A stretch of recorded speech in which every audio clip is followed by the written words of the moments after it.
саламатсыздарбы урматтуу менин каналымдын көрүүчүлөрү. Сиздерди каналдан көргөнүмдөн абдан кубанычтамын. Бүгүнкү күнү ушул айта берчү тема бул Михаил Саакашвили. Бүгүн 2024-жыл, ал деген Грузиянын абагында отурат. Кандай андай жолго келди, эмне болуп кетти, ошону карайлы. Анан көп мен сиздерге айтып берген маалыматтардан айырмаланып, бул маалыматты мен өзүм барып мындай катышып келгем, көрүп келгем, эмне болуп атат, кандай болуп атат, Грузияга чейин барып келгем, Киевке чейин барып келгем. Анда эмесе кириштик. Анда эмесе темага кайрылсак. Михаил Саакашвилинин биографиясы интернетте бар, Википедияда бар, башка блогтордо бар. Википедияга абайлап аякта көп маалымат фальсификацияланган, бирок биографиясын тапсаңар болот. Албетте ар бир мен айткан маалыматты бир сыйра текшериңиздер. Шилтемелер бар сүрөттөмөсүндө, видеолордо, ошондон негизи маалыматты алсаңыздар болот. Михаил Саакашвили ошол 2018-жылы ушундай болчу. 2021-жылы Грузияда камалды. 2024-жылы бүгүнкү күнү мына ушундай абалда. Айтканы боюнча аны түрмөдө кармап атышат, аябай мындай уу берип атышат, тамакты жакшы ичирбей, анын ден соолугу бүгүн начар. Анан кээ бир баягы саясатчылар кооптонуп жатышат, өлүп калбасын кокусунан деп. Анан Евро биримдик дагы айтып атат, бизге бергиле, биз дарылайбыз деп, Германияга чыгарабыз десе макул болбой атышат да Грузия өкмөтү. Улуттук биримдик деген ошол кыймыл менен, саясий кыймыл менен бийликке келген. Бул деген баягы гүлдөр, розалар революциясы деп билесиңер. Бизде революциялар көп кеткен. Бизде Акаевке каршы 2005-жылы революция болуп кеткен. Ага чейин биринчи алгач Грузияда революция болгон. Ошол революциянын аркасы менен Саакашвили бийликке келген. Бийликке келип туруп, ал деген ошо жаш бала болуп, популист деп эсептелип, Шеварднадзени бир нече жылы ордуна кала берген, конституцияны өзгөртө берип, бир нече срок отурган Шеварднадзени алмаштырат. Шеварднадзенин ордуна келгенде кандай өлкө колуна келет? Ысык суу жок, электроэнергиясы жок. Электроэнергиясы күндүз бир 8-7 саатка күйөт, анан өчүп калат. Баары талкаланган, мамлекеттик имараттар баары чирген. Ушундай өлкөнү колуна алат. Алып туруп анан толугу менен Шеварднадзегирде мурунку баягы биздин Акаевдей болуп, баягы Казакстандай болуп, башка өлкөлөрдөй болуп, тегеректеги ошо Орусия менен тыгыз катнашта болоорун кааласа, Советтер Союзунун баягы мурунку жолун жолдоого аракет кылса, Саакашвили буга каршы чыгат. Бул деген Грузияны батыш тарапка тартууга аракет кылат. Бирок Саакашвилинин өзүнүн мындай баягы маалыматы аз болчу, кандай реформаларды кылыш керек. Ошон үчүн эң биринчи кадамдары бул деген реформаны кыла турчу адамдарды издей баштайт. Чет элдеги атактуу грузиндерди өлкөгө чакырат. Анан эң биринчи нерсе, Саакашвили иштеп баштаганда өлкөнү чыгарыш үчүн жогорку деңгээлге ушул мыйзамдагы уурулар деп аталган Крим авторитеттердин баарын кырганга аракет кылат. Эң биринчиден бул деген баягы мыйзам кабыл алат. Кезинде кабыл алынган мыйзам бул деген анын мындай жардамчысы, оң колу деп эсептелген Иване Мерабишвили деген болот. Ошол Мерабишвилинин аркасы менен ал жөнөкөй кечеки эле ишкер, баягы жер айдап жүргөн эле мындай адам. Анан ошол жер айдоочулардын укугун коргойм деген НПОну түзгөн. Анан НПОдон түзүп ошол Саакашвилинин командасына кирген, штабына. Анан ошол Иване Мерабишвили МВДнын министри болуп калат. Күтүлбөгөн жерден эле, эч кандай милициялык окуу сапаты жок эле. Ошол киши анан мыйзамды чыгарышат. Мыйзамдагы ууруу деп өзүн атаса, так эле шак түрмөгө отургузулат. Атабаса, анда баягы өзүнүн авторитетин уурулардын астына жоготот. Ошондой мыйзам кабыл алды. Ал мыйзам менен анан бир маалда ошол Саакашвили 30дан ашык, 28 30дан ашык ошол вор законимын дегендерди бир түрмөгө отургузуп коет. Анан бүт баягы шестерка деп койгондордун баарын чыгарып салат да мындай. Анан албетте баягы иерархияны мындай ким күчтүү экен, ким баары менен башкарат деген суроо туулат ушул кичинекей коллективде. Анан ушул 28-30 ворозаконим бири-бири менен согуша баштайт, бир нечесин бири-бири менен өлтүрүшөт. Башкаларды багындырыш үчүн эч ким багынбай койгондуктан анан биригелешип, сүйлөшүп алышып, анан бунт кылышат да СИЗОдон. СИЗОдон бунт кылганда аны спецназ кирип алып, баарын атып салат. Ушундай Саакашвили ушундай киши болгон да, ушунга чейин барган. Баарын атып салышканда, кырып салышканда, СНГ ичиндеги вор закониялардын саны кескин азаят. Анткени бүт СНГ ичинде воровской мындай понятие бүт баягы ушул иштердин баары Грузиядан тараган болчу. Ошону кылгандан кийин анан Грузиянын евро биримдикке киргенге кадамдарды такыштайт, коррупция менен күрөшөт. Ошону атканда Орусияга бул аябай жакпай калат. Ал кезде биринчи Путин болчу, анан Путин Медведевди отургузган өз ордуна, өзү премьер болуп. Анан ошол Орусияга аябай жакпай калып, 2008-жылы Орусия кол салат Грузияга. Кол салуу кандай жол менен болот? Эң негизги себеп баягы коррупцияны жана вор законияларды куйругун кыпчытканда бул контрабанда жолдорун, маршруттарын токтотуп салат. Контрабанда маршруттары көбүнчө Грузия аркылуу жана ошол Абхазия, Осетия аркылуу кетчү. Ошол контрабанда маршруттары джинсы сатчу да, Турциядан Орусияга джинсы сатчу, кийим-кечек туркиялык көп көлөмдө. Анан бул 1,5-2 миллиард долларга чейин алып келчү ошо иш базарларга катышкандарга. Ошол канал жабылгандан кийин акча булагы жабылып калат, кандайдыр бир Орусияга кетчү.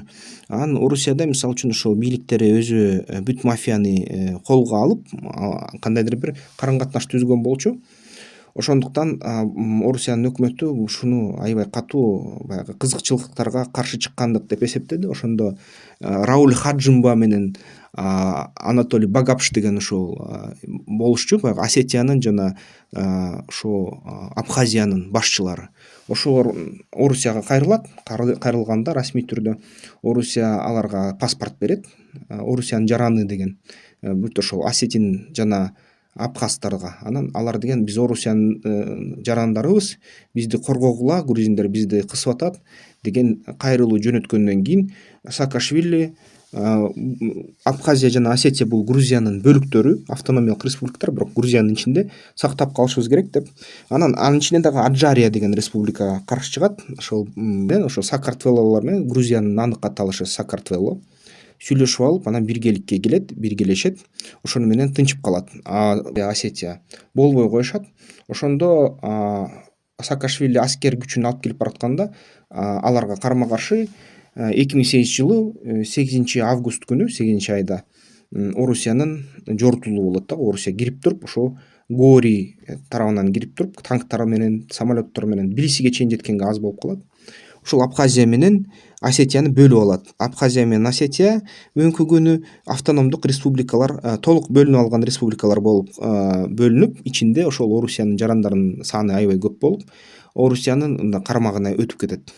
Грузиядан бөлүнүп кетет. Ошол нерсе, ошол согуш аябай күчөп баратканда Медведев баягы Саакашвилини биринчи алгачкы баягы кагылышта Грузия армиясы жеңип атканда Медведев айтат имиш: мен ушул Саакашвилини баягы жумурткасынан илип коем депчи. Анан ошол Саакашвили баягы анын жакын кишиси өлгөндө ушул согуштан, ал деген ошо галстугун тиштебегенде аны сүрөткө тартып алып, анан Саакашвили галстугун жеп атат деген ушуну ар кандай мемдерди чыгарышат интернетке. Ошол эмгичектетирүү согуш күчөп жаткан маалда Чехия, Литва, Латвия президенттери учуп келип Грузияга, Тбилисиге кирип алышат. Анан эгерде Тбилисиге сокку урса, авиа сокку урса, же болбосо бизди президент Литва, Чехия, Латвия президенттерин өлтүрсө, анда НАТО менен түзмө түз кагылыш болот жана НАТО Орусия менен согушат деп Джордж Буш дагы ошол Кара деңиз тарапка авианосецтерди жиберет. Бир авианосец келгенден кийин анан ошол Орусиядагы сестенип, Медведев кайра аскерлерди токтотот. Тбилисиге жетип калайын деген армия Орусияныкы артка кайрылат да, согуш ушуну менен бүтөт. Ушундай согуш болгон да Грузияда. Бирок Грузия баары бир Абхазия менен Осетияны жоготуп алат толугу менен.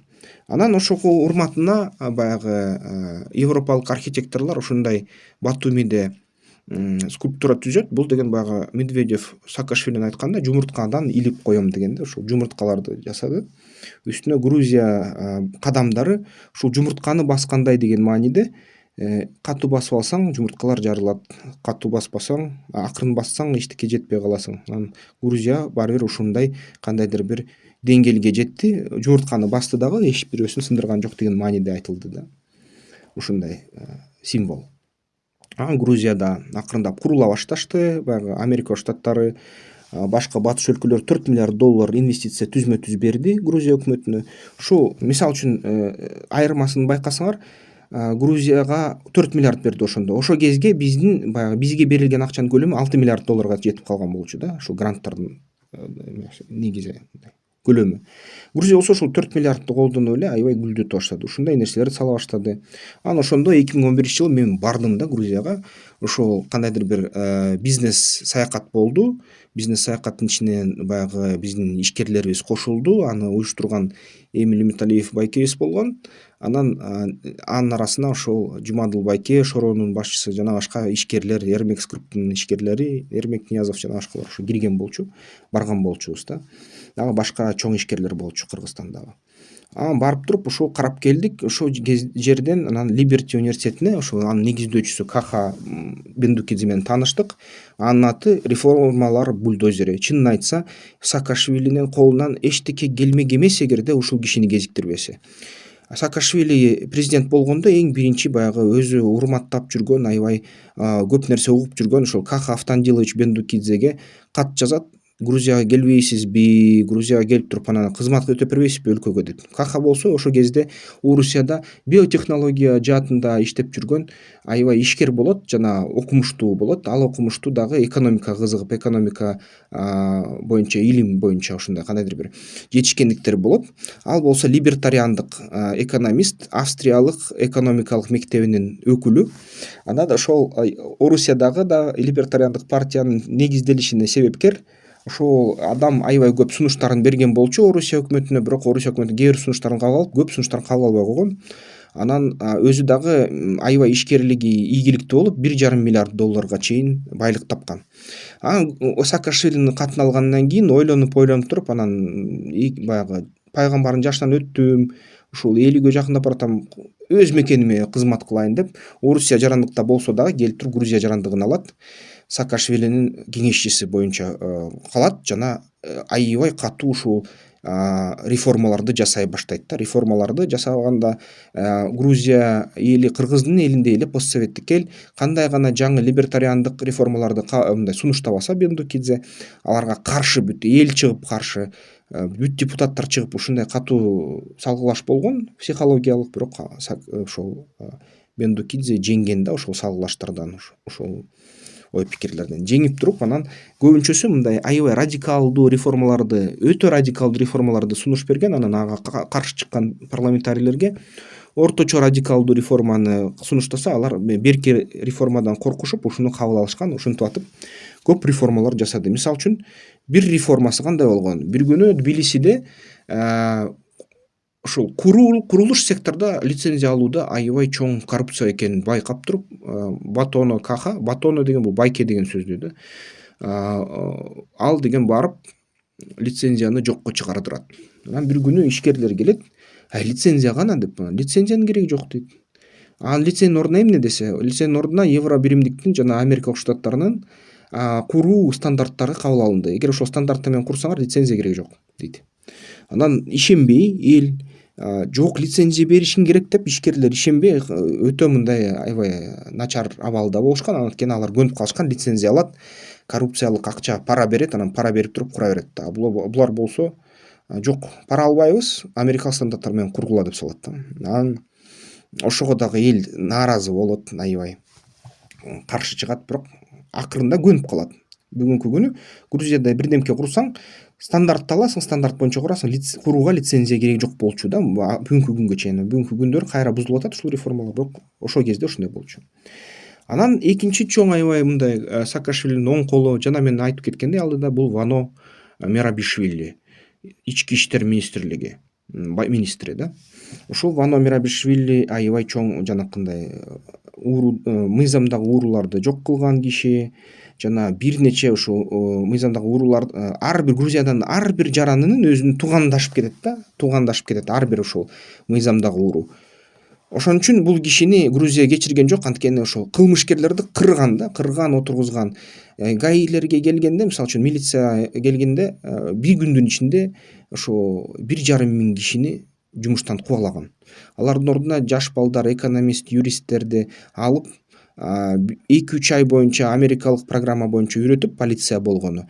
баягы майор, капитан, полковник деген түшүнүктөрдүн баарын жоюп, анын ордуна офицер жана шериф деген эки эле түшүнүктү киргизип, Американын баягы реформасын толук кабыл алып, анан ошо берки жумуштан кетирилген эски милиционерлерге лицензия берет, такси айдаганга, баягы үй бүлөлөрүңөрдү баккыла деп. Анан Вано Мерабишвили ушул реформаны тез өткөрөт. Реформа аябай ийгиликтүү болот, эч ким пара албай калат. Эгерде бирөө пара алса, ошолорду кармап алып, анан күнүнө телевизордон ошол көрсөтүшөт да, бул бала пара алды, бул милиция деп ишенсек пара алды деп күнүнө көрсөтүп, үй бүлөсү бүт уят болуп, анан акырында жумуштан кетирип, ушундай иштерди кылышкан да. Күнүнө ошондой телевидение көрсөтүп турган паракурлорду. Бул аябай жакшы мындай жыйынтыкка алып келди. Коррупция такыр жоюлган да ошондо Грузияда ошол кездерде. Анан ошол Вано Мерабишвили менен 2011-жылы тааныштык, сүйлөштүк, акылын бөлүштү, айтып берди, реформаларды кандай кылганын айтып берди. Анан эң негизгиси ошо МВД имаратын көрсөттү. Мындай дейт, көрүп атасыңарбы, баары мындай айниктен жасалган дейт. Анткени менин философиям милиция, полиция бул деген айниктей тунук болуш керек. Эгерде кааласа журналисттер, блогерлер ким болот келип туруп ушул МВДде эмне болуп атканын, полицейский участоктордо эмне болуп атканын бул көрсүн дейт да, камера менен тартсын. Мен да анын сөзүн угуп барып анан камерага тартып алдым. Чын эле ичинде баары мындай көрүнөт экен, сырттан тартса болот экен, ким эмне кылып атат, ким кайда жүрөт, ушуну түшүнсө болот экен да. Ушундай бүт полиция гомдорду, участокторун ушундай айнектен салды да, ошол Мерабишвили мырза. Аны кийин баягы кокусунан бир аялына тийишкен бир киши болчу. Анын аялына тийишкенде аялынын охранасы ушул кишини өлтүрүп салган. Анан ушул кишини өлтүрүп салган үчүн баягы охрана өзү Мерабишвилинин колунун астында иштеген охрана болчу. Анан ошон үчүн айыптап ушул кишини бир нече жылга пожизненный деп туруп 20 жылга түрмөгө отуруп салышты Грузия өкмөтү кийин. Азыр түрмөдө отурат ушул Вано Мерабишвили мырза. Ушундай начар нерсе болду да. Кыдырдык, албетте музейине кирдик, Сталиндин жумушчу ордуна бардым. Ошол Сталиндин үстөлү экен да, ошол үстөлүндө Сталин иштечү экен. Грузияда баарын сактап коюшту. Анан албетте кичине шаарды кыдырдык. Жумадул байке Супраны тапты. Супранын атынан, анткени Грузияны түптөгөнгө Давид хан деген ханы Грузияны түптөгөндө ага баягы крестоносецтер менен баягы ошо монголдордун, андан кийин баягы түрктөрдүн кол салуусунан, Византиянын кол салуусунан сактап берген ошо кыпчактар болгон дейт. Анан ошон үчүн кыпчактардын супрасы ошол тилге кирип калыптыр да, Грузиянын тилине. Берүү реформасы кандай болду? Булар деген мугалимдерге маянаны кескин көтөрүштү да, $1000 чейин жеткиришти. Ошол эле 2011-жылы. Анан мугалимдерге баягы эгерде окуса, начар окуучулары, ошол окуучуларга жооп берген мугалимдин штраф баягы маяналанып кемитилет, ушундай системаны кабыл алышкан болчу да. Анан бул деген нерсе абдан жакшы жардам берген. Анан Дмитрий Шашкин менен тааныштык, сүйлөштүк. Бул деген ошол Сакартвело, Грузиянын билим берүү министрлигинин министри. Ал деген мектептерде униформаны жойду биринчиден, экинчиден ар бир окуучуга Кытай менен сүйлөшүп $200 компьютер жасатты, анан колуна тапшырды. Башталгыч класстарда учебниктерди таашытпай. Бүт учебниктер электрондук да, бул Грузияда. Ошол эле 2011-жылы. Анан орус тилинин ордуна англис тилин киргизип салган. Бүгүнкү күнү Грузиянын жаштары орус тилди билбейт. Анан Ватоли Жава, бул деген Саакашвилинин кеңешчиси, көптөгөн эл аралык уюмдар менен туура сүйлөшкөнгө жардам берген киши да. Жана ошол Ватоли Жаванын аркасы менен Liberty Bank түзүлгөн. Бул деген Liberty Banktын көп мындай көлөмдөгү акчалары Грузияда финансылык реформа болуп, эл аралык баягы грузиялык облигацияларды алган инвесторлор келип, кошумча дагы акча экономикага алып келишкен да. Анан ошол өкмөтүнө барып келдик, сүйлөшүп келдик. Дагы бир кызыктуу нерсе бул экономикалык реформалар да. Грузияда ушундай экономикалык реформаны баягы Саакашвили угуп жүрүп, ошол Гарвард, Оксфордторду бүтүргөн грузиндерди издеп дүйнө жүзү боюнча, анан бирөөсүн табат Канадада, Канаданын жараны Вероника Кабальяны табат дагы. Ошол экономика министрлигине алып келет. Вероника Кабалия биринчи ирет ушул жаш министр, 32 жашта болгон ал кезде. Ал деген экономика министрлигин башкарып, бажы пошлинаны нөл кылды. Ошондо Грузияда бүт ишкерлер тартыла баштады. Машиналардын баары Грузия аркылуу, Саакартвел аркылуу сатыла баштады. Ошол кийим кечектин баары Саакартвел аркылуу Кавказдын бүт өлкөлөрүнө сатыла баштады. Ачык асман саясатын жарыялады. Ошондо эки эле компания болчу Грузияда. Ачык асман саясатын жарыялаганда авиасалыкты нөл кылды. Ошондо бүт баягы 32 европалык, астаналык, алматалык ушул авиакомпаниялар келип Грузия менен иштей баштады. Грузия эл аралык авиахаб болуп калды да. Ал банктарга эркиндик берди албетте. Банктардын кредиттерин мындай борбордук банктан баш тартып, мындай кандайдыр бир банктарга кошумча эркиндикти берди да Вероника. Ушундай иш алып барды. Ошол Кабалиянын орун басары менен сүйлөшүп жүрөбүз, Ираклий Маткала.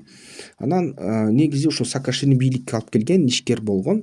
Бул Гоча Чоткерия. Бул деген өз буту менен басып, эл менен ар бир үйгө кирип сүйлөшүп, Саакашвилинин ой пикирлерин жеткирип, элге көп добушту алып берген адам болчу да. Бүгүнкү күнү ушул Грузияда колледждерди жеке кылып туруп, колледждердин аркасы менен ушул тигүүчү өнөр жайды көтөрүп жаткан кезинде ушул сүйлөшүп калдык да, таанышып. Анан Кутаисиге бардык. Кутаиси баш башкармачылыгын көрдүк. Анан карасак ошол бүт цондорду юстиция үйлөрү деп атап, ошол эле кезде 2011 жылы Эстониядан X-Road деген системаны алып келип, электрондук мындай өкмөт системасы.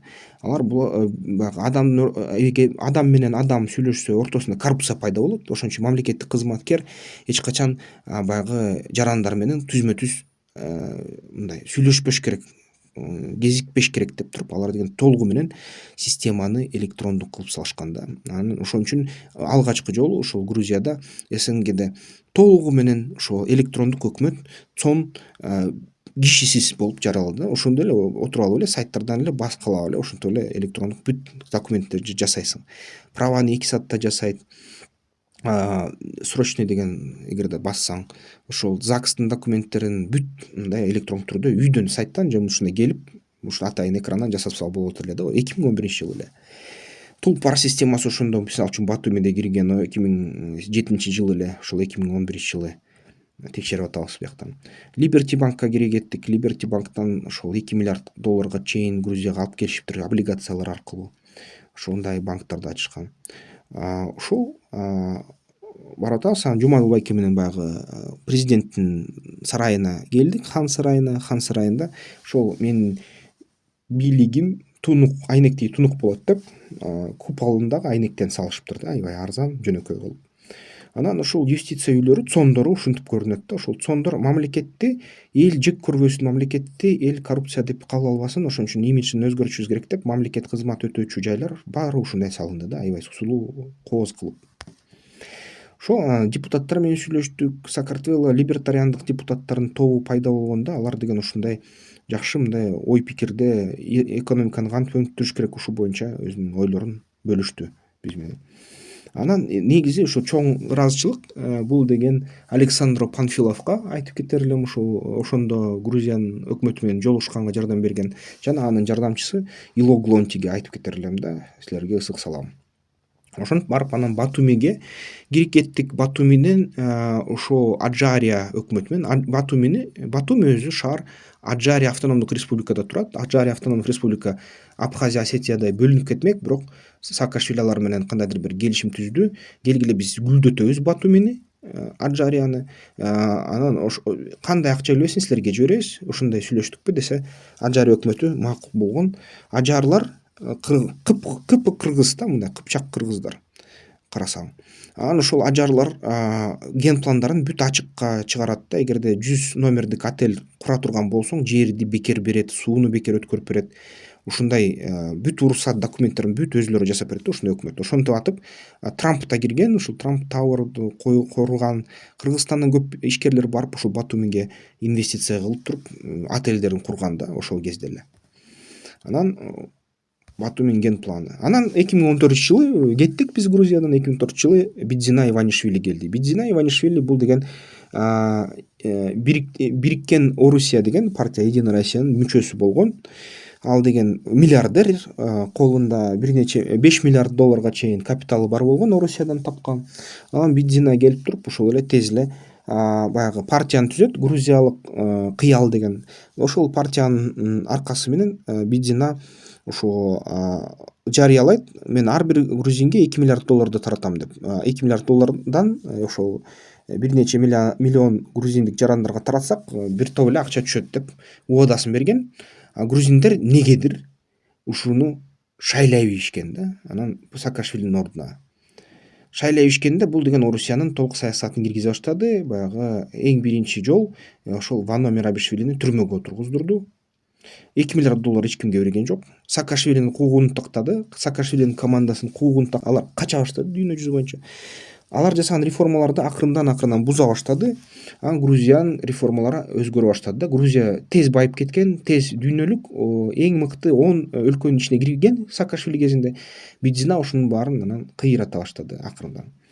Анан Саакашвили Киевке качты. Киевке ошол 2017-жылы баргам, баягы өз иштерим менен. Барсам ошо баягы Амир Салам, Амир биздин аябай жакшы врач, ошол жерде жүрүптүр. Ошол Киевке барсак, Саакашвили ошол жерде Порошенко башында болчу, өкмөт Украинанын башында. Анан барсак, ошол Саакашвили аяка келиптир. Саакашвилиге негизи баягы жарандыкты Порошенко берген, чакырган, Одессанын губернатору кылган. Одессанын губернатору кылып туруп кандайдыр иштешкен, бирок Саакашвили ушул жерден коррупцияны жоём деп атып, баягы коррупциянын аркасынан кетип баратып, Одесса губернатору болуп аткан кезде кокусунан ушул Арсен Аваковдун куйругун басып алды деп айтышат да. Арсен Аваков ошондо ички иштер министрлиги болгон Украинанын. Анан Саакашвили аны менен түзмө-түз кагылышууга өтүп кеткен. Ошондо Порошенко Саакашвилиге колдоо көрсөтпөй, акырында Аваковго колдоо көрсөтө баштады. Анан ошентип атып, анан Саакашвили анда коррупция ошол президент, Украинанын президентинин колунда турбайбы деп ага каршы митингдерди уюштурду. Ошол кезде өтүп баратып, ошол митингке кире кеттик. Саакашвилиге жеткен жокпуз, бирок ушу көрө кеттик да, сүрөткө тартып кеттик. Ошондо импичмент жарыялап, ушундай аракет кылганда Порошенко жини келип Саакашвилини жарандыктан ажыратып туруп, анан Саакашвили өзүнүн келинчегинин мекенине Нидерландыга, Голландияга кетип калат. Голландияга кетип калгандан кийин Грузияга кайра барат. Грузияга барса 2021-жылы аны камашат дагы. Анан ушундай уу берип, Орусиянын кызыкчылыгына карата Грузия кайра Орусиянын кармагына өтүп кетти да. Орусия бүгүнкү күнү ушул Грузияга үстөмдүк кылат. Анан ошол акырындап Саакашвилини өлтүрүп жатышат, соттоп жатышат.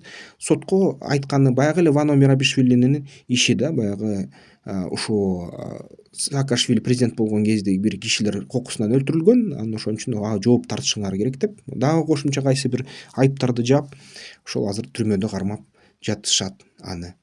Не иштерди кылган Саакашвили? Негизи милиция реформасы аябай чоң болду. Коррупцияга каршы күрөш эң ийгиликтүү болду да СНГнын ичинен. Экономикалык реформалар, либертариандык реформалар аябай Грузияны баягы дүйнө жүзүндөгү 192 өлкөдөгү эң артка турган өлкөдөн биринчи эң өйдө турган 10 өлкөнүн ичине киргизгендиги да. Анан билим берүү реформасы, анан саламаттык сактоо реформасы болгон. Ушундай Саакашвили эли канча жакшылык жасабаса дагы, ал жакшылыктар, ал шоковый терапия болду. Эл асы түшкөнү менен эң башында аябай шок болгон эл. Мындай оорулуу реформалар болгон аябай, бирок керектүү да. Бирок эл аны кечирген жок. Баары бир эл деген жеңил акчага алданып кетти. Жалпы эл мындай саясаттан өзүнүн эң жакшылык кылган президентин бүгүнкү күнү ошондой өлтүртүргөнгө, уу бергенге, түрмөгө отургузганга чейин жол берип койду да. Ошондуктан саясатта дос жок. Эгерде канчалык өлкөгө жакшылык жасасаң, ошончо сени жөнөкөй элдер жек көрүшү ыктымал экен. Жакшы жашап калышса деле баары бир жек көрүп калышы ыктымал экен. Ушундай нерсе. Анан дагы жакшы жашасаң, жакшы өлкөңдү көртөрсөң, коңшу мамлекеттердин баары аны сүйө бербейт экен. Керек болсо баягы жумурткадан илип салам деп көрө албастыкпы же эмне, ушундай кандайдыр бир сезим менен башкарылып, ушундай сага каршы күрөшөт экен. Ушундай бизде саясатта реалдуулук да. Ошол негизи Ушундай эгерде реформалар боюнча окугуңар келсе, Лариса Брокованын китеби бар, Эми үчүн Грузияныкы иши болду деген. Ошол китепти тапкыла, окугула. Мен бияктан баягы ага ссылка салып коем видеодо. Анан эгерде видео кызыктуу болсо, келгиле талкуулайлы. Каналды колдоп койсоңуздар болот. Өз ыктыярыңар менен мындан ары баягы жакшылап иштешсин десеңер. Урматтуу менин каналымдын көрүүчүлөрү, ушу менен бүтүрөбүз. Силерде кандай суроолор болсо комментарийлерге жазгыла. Анда кийинки видеолордон көрүшкөнчө.